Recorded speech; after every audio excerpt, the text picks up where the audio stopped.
So it's been 2 years in the making. I left Anderson Moores, spent most of the last year locuming around all over the place. And now we are imminently about to get the clinic open. I'm guessing by the time this goes out, it will be open. So yeah, it will be open from May 23. That's brilliant. That's it.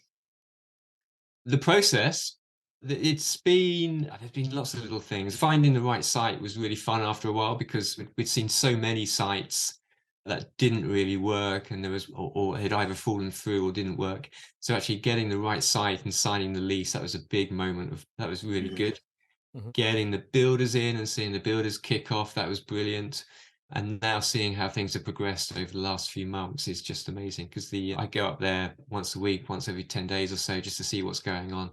And there's always a change. There's always a change. I was up there a couple of days ago, and it now actually looks like a clinic. All the fitted cupboards are starting to be fitted. The theatres have got flooring down.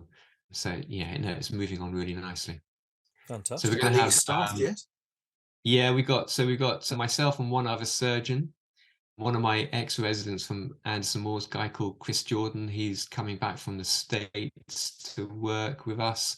He moved over there. He moved over to Canada actually 4 or 5 years ago, and subsequently moved to the States. So he's been working in North America for a few years, but he's keen to come back. So he's coming back. We've got an excellent head nurse called Emma who's starting. She's ex-Anderson Moores. We've got a handful of other nurses who are starting as well.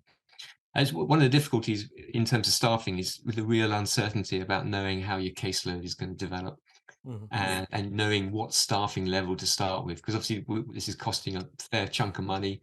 As soon as we start paying people, it's going to cost a whole lot more money. Absolutely. And so we're going to start with a relatively small team. Hopefully, obviously, the caseload does develop, and then we can increase the team as we get bigger. Yeah. And what sort of kit do you have for MRI, CT, interventional? Yes, we definitely, obviously, I think CT is essential for orthopedics these days. And yeah, so we've got CT going in. No MRI. We're not planning on offering a spinal service. I was going to say, unless you're doing neurology, then MRI is less useful, really, isn't it? Yeah, exactly. And it's a big cost. It's got a big maintenance cost. So it takes up space, and I just don't think we'd get the use out of it. The emphasis is going to be very much on orthopedics, keeping things simple. Yeah, mostly elective orthopedics, because obviously that's the bulk of the orthopedic work, and what I call healthy fractures. The condylar fracture, that's the spaniel that's run around and fractured his elbow, brilliant, come on in. The multi-trauma RTA that's got a whole host of other problems. To be honest, you are better off going to a multidisciplinary site where you've got medics and other people who can look after the more serious issues. Yeah.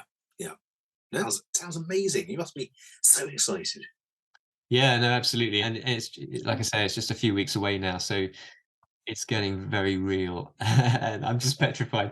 I'm petrified we're going to miss some completely essential piece of kit or some essential drug, and we just start seeing cases like, oh no, we haven't got that. We didn't get any syringes. Oh my goodness, how could we have forgotten that? There'll be something, I'm sure. Definitely, yeah.